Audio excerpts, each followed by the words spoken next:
Hello, नमस्कार दोस्तों। कैसे हैं आप सभी लोग? आशा करता हूँ आप सभी लोग अच्छे होंगे और अपनी अपनी पढ़ाई कर रहे होंगे। कैसी आप लोगों की पढ़ाई चल रही है और कैसी आपको हमारी वीडियो लग रही हैं? जरा कमेंट वमेंट करा कीजिए दोस्तों। और क्या हमको सुधार करने की आवश्यकता है?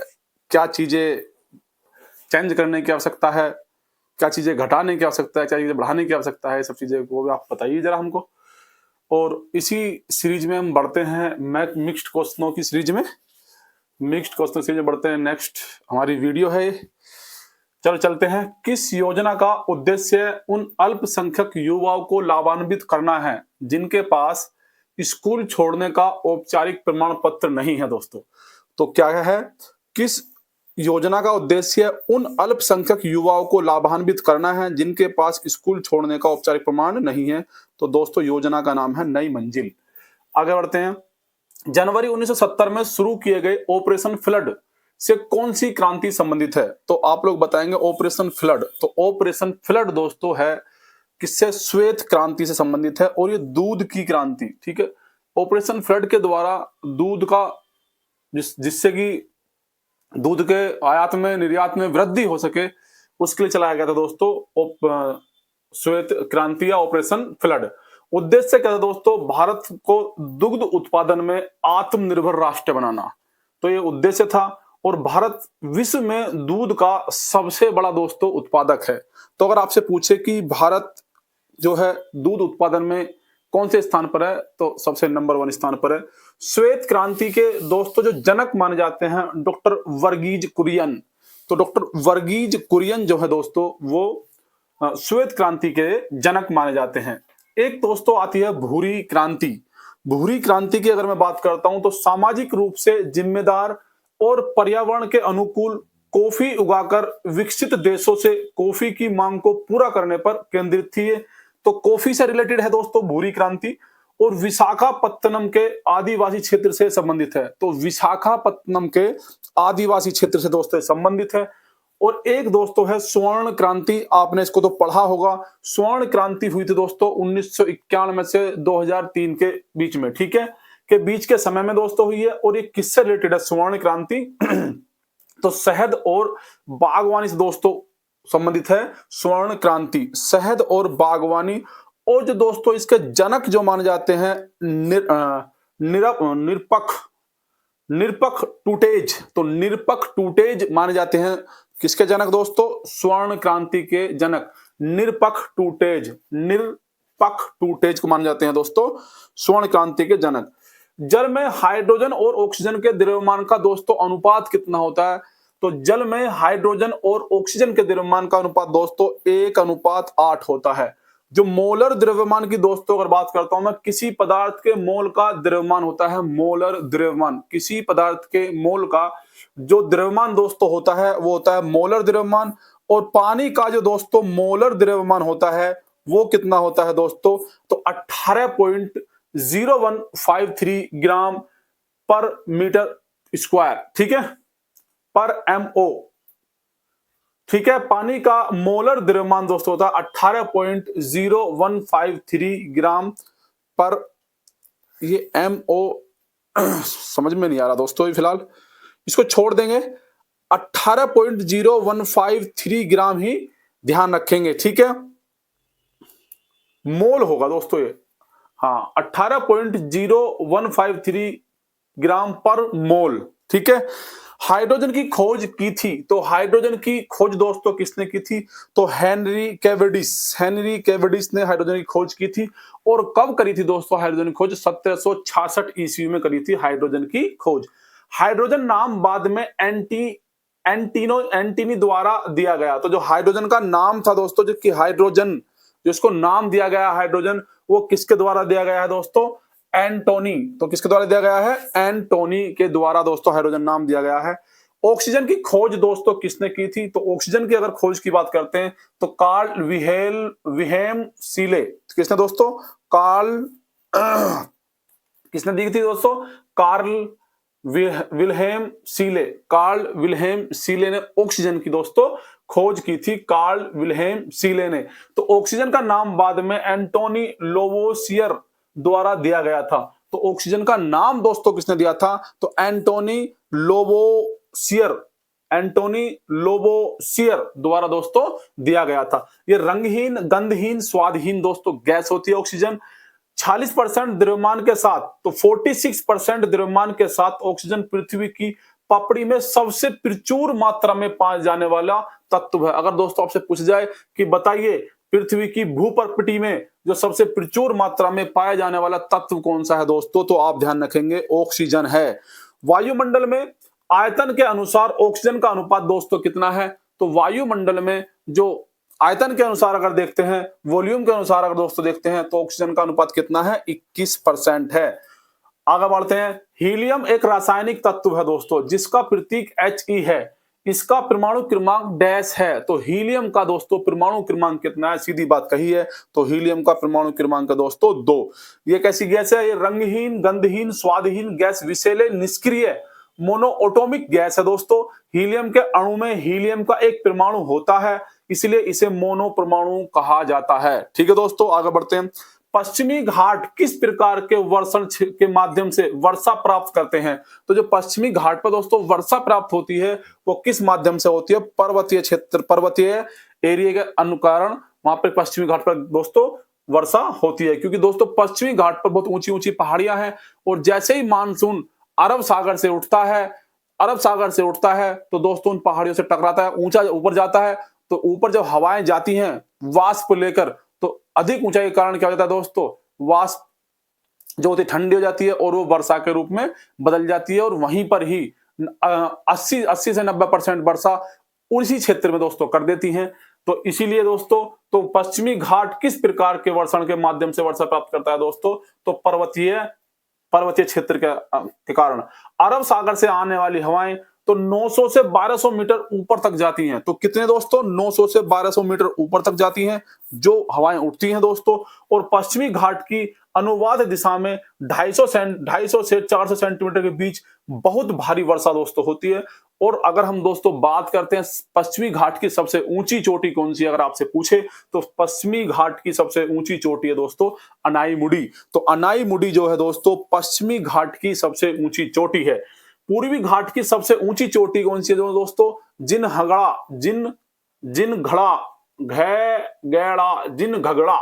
तो क्या है दोस्तों, पूर्वी घाट की सबसे ऊंची चोटी है जिन घगड़ा, धगड़ और धो है, धै घगड़ा नहीं है, धै, जिंदगड़ा। तो क्या है दोस्तों, जिंदगड़ा कौन सी चोटी है, पूर्वी घाट की जिंदगड़ा चोटी है दोस्तों।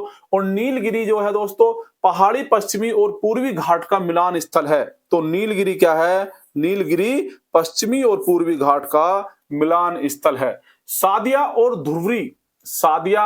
धुबरी के बीच राष्ट्रीय अंतर्देशीय जलमार्ग किस नदी पर स्थित है, तो इस क्वेश्चन को बताएंगे आप। सादिया और धुबरी के बीच राष्ट्रीय अंतर्देशीय जलमार्ग किस नदी पर है, तो वो है ब्रह्मपुत्र नदी पर।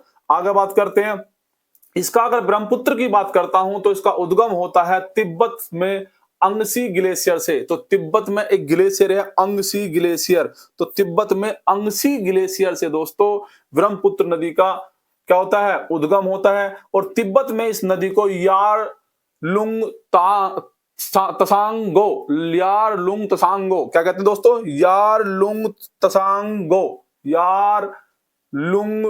तसांगपो गोनी तसांगपो, यार लुंग तसांगपो कहते हैं। और ब्रह्मपुत्र और बांग्लादेश ब्रह्मपुत्र यार लुंग तसांगपो और बांग्लादेश में जमुना के नाम से जाना जाता है। और दोस्तों ब्रह्मपुत्र को जो दोस्तों बांग्लादेश में जमुना के नाम से जाना जाता है। भारत में एकमात्र नदी है जिसे पुरुष नदी के रूप में वर्गीकृत किया गया है।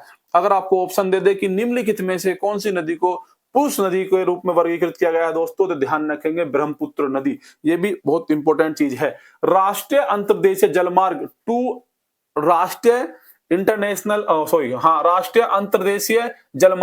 राष्ट्रीय अंतर्देशीय जलमार्ग 2 तो कहां पर है दोस्तों, ब्रह्मपुत्र में है, ब्रह्मपुत्र नदी में है। और कहां पर है दोस्तों, असम में है। इसकी लंबाई अगर मैं बात करता हूं तो 891 किलोमीटर इसकी लंबाई है। 1985 के राष्ट्रीय जलमार्ग अधिनियम के तहत, किसके तहत दोस्तों, 1985 के राष्ट्रीय जलमार्ग के अधिनियम के तहत जलमार्ग संख्या 2 घोषित दोस्तों इसको किया गया था। आगे बढ़ते हैं। ग्रेनाइट का प्रमुख दोस्तों घटक क्या है? तो SiO2 और Al2O3। Al2O3 SiO2 तो सिलिकॉन डाइऑक्साइड, तो Si सिलिकॉन O2 डाइऑक्साइड। ठीक है, तो सिलिकॉन डाइऑक्साइड SiO2 और Al2O3 क्या है दोस्तों? एल्यूमिना। क्या है दोस्तों? एल्यूमिना। तो ग्रेनाइट का प्रमुख घटक क्या है? सिलिकॉन डाइऑक्साइड और एल्यूमिना। सिलिकॉन डाइऑक्साइड और एल्यूमिना, या आपको ये फॉर्मूला भी इसका मिल सकता है, स्ट्रक्चर। ठीक है, ग्रेनाइट एक प्रकार की मैग्मा चट्टान है। तो ग्रेनाइट दोस्तों क्या है? एक प्रकार की मैग्मा चट्टान है। किसी पदार्थ का डैश मान जितना अधिक होगा वह उतनी ही तीव्रता से ऊष्मा का चलन करेगा। तो ये किसका नियम है दोस्तों? ऊष्मा चालकता। ऊष्मा चालकता मान, तो किसी पदार्थ का ऊष्मीय चालकता मान जितना अधिक होगा वह उतनी ही तीव्रता से ऊष्मा का दोस्तों चलन करेगा। वायु में बैंगनी प्रकाश का तरंग दैर्घ्य लगभग कितना होता है? अगर आपसे पूछ ले जाए जो तरंग दैर्घ्य है, तरंग दैर्घ्य के बारे में आप लोगों को दोस्तों पता होगा, जिसकी आवृत्ति ज्यादा होती है दोस्तों उसका तरंग दैर्घ्य कम होता है, और जिसकी आवृत्ति कम होती है उसका तरंग दैर्घ्य ज्यादा होता है। तरंग दैर्घ्य तो वायु में बैंगनी प्रकाश का तरंग दैर्घ्य दोस्तों कितना है? तो 0.4 म्यू मीटर। तो 0.4 म्यू मीटर होता है। और दृश्य प्रकाश की तरंग दैर्घ्य 700 नैनोमीटर से 400 नैनोमीटर है दोस्तों। अगर मैं दृश्य प्रकाश का तरंग दैर्घ्य की बात करता हूं तो 700 नैनोमीटर से 400 नैनोमीटर है। वायु में बैंगनी प्रकाश का तरंग दैर्घ्य अगर दोस्तों वायु में बात करता हूं तो कितना है? तो 400 नैनोमीटर है। और लाल रंग का तरंग दैर्घ्य दोस्तों कितना है? 700 नैनोमीटर है। तो लाल रंग का कितना है दोस्तों? 700 नैनोमीटर होता है लाल रंग का तरंग दैर्घ्य। आगे बात करते हैं। ये कुछ फॉर्मूला बनाया गया है जो इसका मान निकाला गया था, इसको जरूरत है नहीं आप लोगों को। किस परितंत्र में उल्टा जैव मात्रा पिरामिड है? तो किस परितंत्र में उल्टा जैव मात्रा पिरामिड है दोस्तों? तो तालाब परितंत्र में। किस में है? तालाब परितंत्र में। स्थलीय परितंत्र दोस्तों किसे कहते हैं? वन हो गया, घास स्थल हो गया, या रेगिस्तान हो गया, इसे कहते हैं दोस्तों स्थलीय परितंत्र। अगर जलीय परितंत्र की दोस्तों मैं बात करता हूं तो तालाब हो गया, झीलें, आर्द्र भूमि हो गई, नदियां हो गई, और ज्वार नदमुख। तो ये सब क्या है दोस्तों? ये जलीय परितंत्र है। किस जीवाणु के कारक पेप्टिक अल्सर जठर रोग होता है? तो पेप्टिक अल्सर, तो अल्सर हो जाता है दोस्तों, तो कौन से जीवाणु के कारण अल्सर होता है? तो हेलिकोबैक्टर पाइलोरी। तो हेलिकोबैक्टर पाइलोरी के कारण दोस्तों, किसके कारण दोस्तों पेप्टिक अल्सर होता है? तो हेलिकोबैक्टर पाइलोरी के कारण दोस्तों पेट में अल्सर हो जाता है, या पेप्टिक अल्सर या जठर व्रण भी इसको कहते हैं। पेप्टिक अल्सर खुले घाव होते हैं दोस्तों, जो आमाशय, गैस्ट्रिक अल्सर या छोटी आंत के ऊपरी हिस्से, गृहिणी अल्सर के आंतरिक स्तर पर विकसित दोस्तों होते हैं।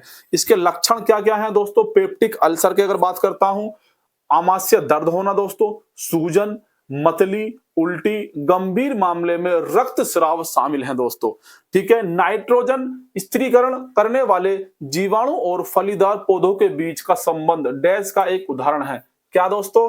नाइट्रोजन स्थिरीकरण, जो नाइट्रोजन स्थिरीकरण करने वाले जीवाणु जो होते हैं वो फलीदार पौधों के बीच का संबंध दोस्तों कैसा है? तो सहजीविता का दोनों के बीच संबंध है। एक प्रकाश वर्ष क्या मापता है? तो एक प्रकाश वर्ष बेटा क्या मापता है? दूरी मापता है। तो एक प्रकाश वर्ष वह दूरी है जो प्रकाश निर्वात में एक वर्ष में तय करता है। तो एक प्रकाश वर्ष बराबर क्या होता है दोस्तों? एक प्रकाश वर्ष बराबर होता है जो प्रकाश निर्वात में एक वर्ष में तय करता है, उसे कहते हैं प्रकाश वर्ष। एक पारसेक बराबर कितना होता है? 3.26 प्रकाश वर्ष। तो एक पारसेक बराबर दोस्तों कितना होता है? 3.26 प्रकाश वर्ष। एक समुद्री मील बराबर होता है 1 मिनट अक्षांश। एक समुद्री मील बराबर 1 मिनट अक्षांश 1852 मीटर। ठीक है, संविधान, प्रथम संविधान संशोधन देखो, ये क्या, हाँ आ गया 62। देखिए दोस्तों, संविधान प्रथम संशोधन अधिनियम, तो संविधान का प्रथम संशोधन अधिनियम, इसमें मौलिक अधिकारों के दुरुपयोग, विशेष रूप से भाषण और अभिव्यक्ति की स्वतंत्रता के अधिकार, आर्टिकल 9 को प्रतिबंधित करने के लिए परिवर्तन किया गया था। तो संविधान संशोधन प्रथम तो प्रथम संविधान संशोधन कब हुआ था दोस्तों? 1951 में। पहले तो ये बात ध्यान रख लेना कि प्रथम संविधान संशोधन कब हुआ था दोस्तों? 1951 में दोस्तों ये हुआ था। और इसमें क्या मौलिक अधिकारों के दुरुपयोग, विशेष रूप से भाषण और अभिव्यक्ति की स्वतंत्रता के अधिकार, जो आर्टिकल 9 में आता है, वाक एवं अभिव्यक्ति की स्वतंत्रता को प्रतिबंधित करने के लिए परिवर्तित किया गया था दोस्तों इसमें। और क्या हुआ था? जो प्रथम हमारा संशोधन हुआ था दोस्तों, भारतीय संविधान संशोधन, तो इसमें कृषि सुधारों की रक्षा करने और 9वीं अनुसूची में शामिल करने को न्यायिक समीक्षा से बचाने के लिए आर्टिकल 31A और 31B को जोड़ा गया था। तो क्या दोस्तों? कृषि सुधारों की रक्षा करने, क्या करने?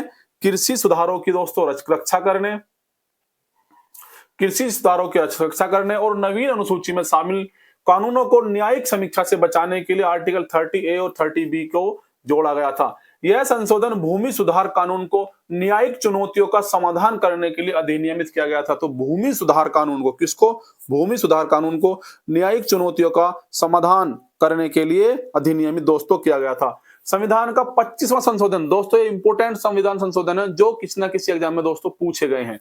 तो 25वां संविधान संशोधन क्या है? तो 25वां संविधान संशोधन दोस्तों पहले तो कब हुआ था ये बात आपको पता होनी चाहिए। तो 1972 1972 में दोस्तों 25वां संविधान संशोधन हुआ था।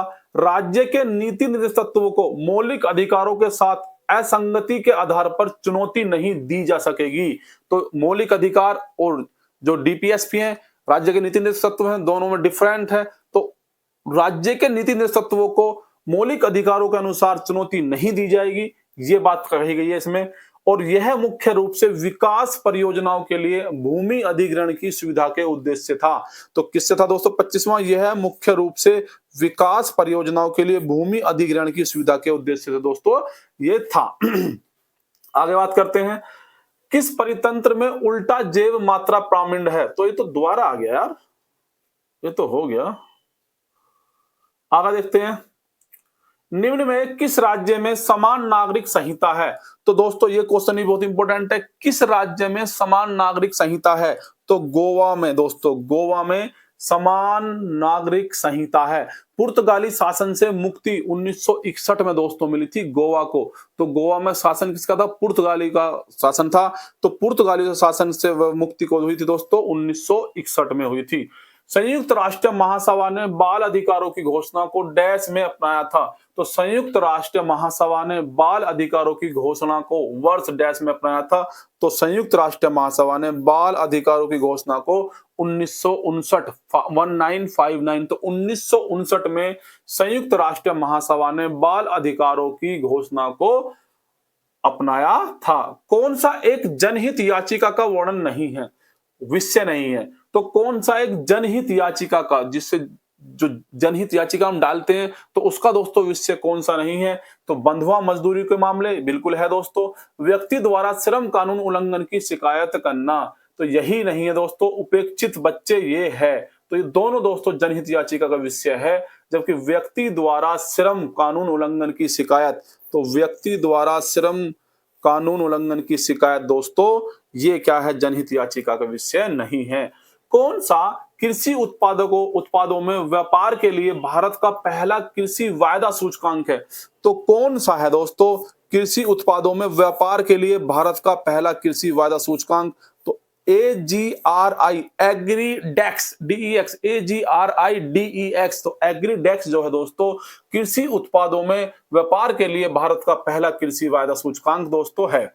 भारतीय संविधान में निम्न में से कौन सा शब्द उल्लेखित नहीं है?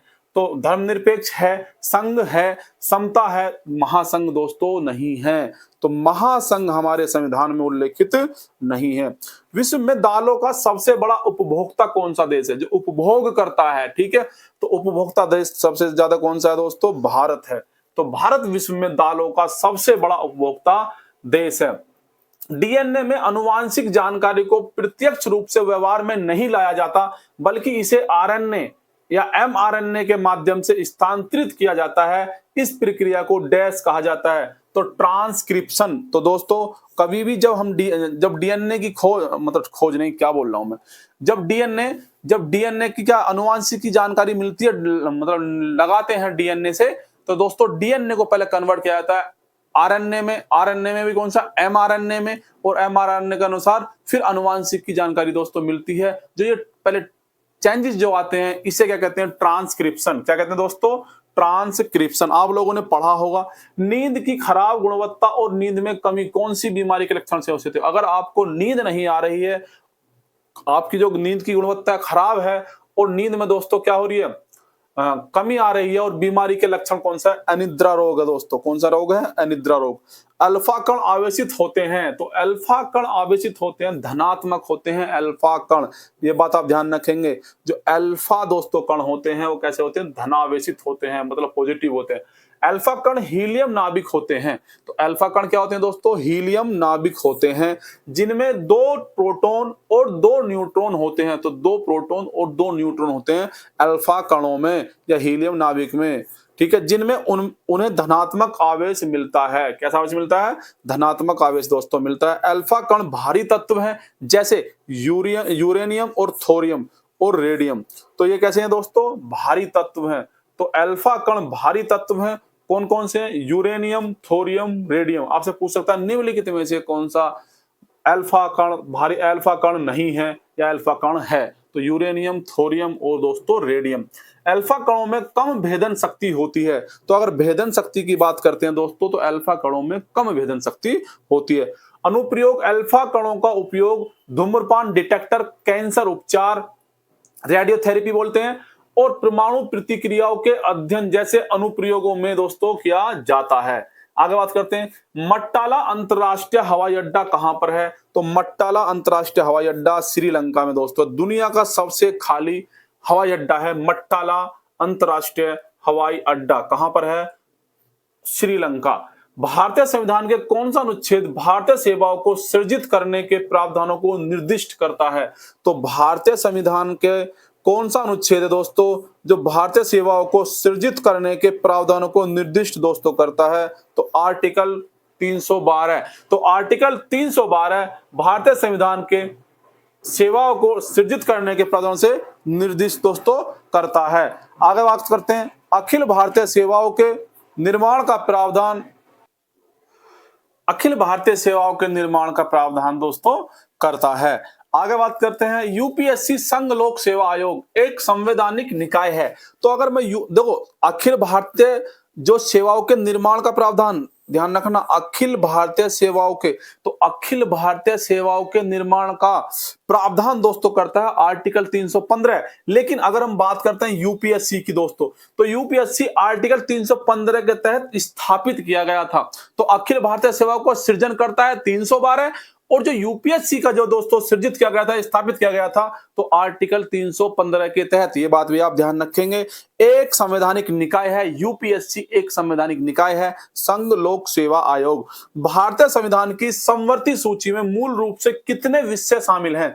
तो भारतीय संविधान की जो समवर्ती सूची है दोस्तों, उसमें मूल रूप से कितने विषय शामिल है दोस्तों, तो 52 विषय शामिल हैं। तो समवर्ती सूची में कितने हैं, 52 विषय, और पहले कितने थे, 47। तो पहले दोस्तों अगर बात करता हूं कि समवर्ती सूची में थे विषय 47 और अब कितने हैं, 50 दोस्तों 2। राज्य सूची 61 विषय है वर्तमान में। तो राज्य सूची में दोस्तों बात करते हैं तो पहले 66 विषय थे, 66 विषय पहले थे राज्य सूची में, लेकिन अब दोस्तों 61 विषय दोस्तों हैं। अगर संघ सूची की मैं बात करता हूं तो पहले 97 थे संघ सूची। तो आपको पता होगा 7वीं अनुसूची में होता है संघ सूची, राज्य सूची, समवर्ती सूची। तो समझ में आया नहीं आया। तो संघ सूची में कितने विषय थे, पहले 97 थे, लेकिन अब कितने दोस्तों, 100 विषय हैं। और यह भी आप लोगों को मालूम होगा कि राज्य सूची पर से केवल राज्य सरकार कानून बना सकती है, संघ सूची पर कौन कानून बना सकता, केंद्र सरकार कानून बनाती है, और समवर्ती सूची पर केंद्र या राज्य कोई भी सरकार कानून बना सकती है। लेकिन अगर किसी कानून को बनाने में विवाद उत्पन्न हो जाता है तो दोस्तों किसका कानून मान्य होगा, किसकी जो पावर ज्यादा होगी कानून बनाने में दोस्तों, तो केंद्र सरकार की पावर ज्यादा होगी। ये बात भी आप ध्यान रखेंगे। किसे नीली हरी शैवाल के रूप में भी जाना जाता है, तो किसे नीली हरी शैवाल, तो नीली हरी शैवाल दोस्तों साइनोबैक्टीरिया, तो साइनोबैक्टीरिया को नीली हरी शैवाल के रूप में दोस्तों जाना जाता है। कौन सा कारक परिहृद धमनी रोग का खतरा बढ़ाता है? तो कौन सा कारक है दोस्तों जो परिहृद धमनी रोग का खतरा दोस्तों बढ़ाता है? तनाव। तो तनाव दोस्तों परिहृद धमनी रोग का खतरा दोस्तों बनाता है। एक अम्ल एसिड और एक क्षार बेस के बीच अभिक्रियाओं को क्या कहा जाता है? अगर एक एसिड और बेस के बीच हम अभिक्रियाएं दोस्तों कराया जाए तो क्या कहलाता है? उदासीनीकरण अभिक्रिया। क्या कहलाता है? उदासीनीकरण अभिक्रिया। मस्तिष्क का कौन सा हिस्सा लार, श्रवण और रक्तचाप जैसी अस्वैच्छिक क्रियाओं को नियंत्रित करता है? कुल मिलाकर यह है कि जो हमारे शरीर में अस्वैच्छिक जो क्रियाएं होती हैं उसे कौन नियंत्रित करता है? तो दोस्तों मेंडुला। तो मेंडुला हमारी अस्वैच्छिक जो इच्छाएं होती हैं या क्रियाएं होती हैं उनको नियंत्रित करता है। ब्रेन स्टेम में मुख्य भाग होता है। तो ब्रेन स्टेम में दोस्तों मुख्य भाग, ब्रेन स्टेम में मुख्य भाग दोस्तों क्या होता है? तो ध्यान रखेंगे मिड ब्रेन, पोस और मेंडुला ऑब्लोंगेटा, ओवलोंगोटा बोलते हैं। तो क्या बोलते हैं दोस्तों? मिड ब्रेन, पोस और मेडुला ऑब्लोंगेटा, ये तीन दोस्तों होते हैं। यह बुनियादी जीवन कार्यों के लिए जिम्मेदार है, जैसे कि सांस लेना, हृदय गति, नींद के पैटर्न। तो नींद का जो पैटर्न होता है, सांस लेना हो गया, हृदय गति हो गया, तो दोस्तों कौन जिम्मेदार होता है? Brain stem. और ब्रेन स्टेम में कौन है? तीन पार्ट। तो मिड ब्रेन हो गया दोस्तों, पोस हो गया और मेंडुला ऑब्लोंगेटा। अगर देखते हैं स्मृति और सचेत गतिविधियां, अगर दोस्तों बात करते हैं स्मृति और सचेत गतिविधियां, जैसे स्वैच्छिक कार्यों को नियंत्रित दोस्तों कौन करता है? तो सेरिब्रम। जो हम स्वेच्छा से काम करते हैं उनको जो दोस्तों कंट्रोल करता है वो करता है कौन? सेरेब्रम। तो सेरेब्रम की बात हो रही है यहाँ पे। आगे देखते हैं उत्तर पश्चिमी प्रांतों के लिए उच्च न्यायालय पीठ को 1869 में आगरा से दोस्तों कहां पर स्थानांतरित किया गया था? तो इलाहाबाद। आगरा से इलाहाबाद कब किया गया था? 1869 में। तो ध्यान रखेंगे उत्तर पश्चिम प्रांत के लिए उच्च न्यायालय की पीठ को 1869 में आगरा से, एक सेकंड रुकेंगे दोस्तों, एक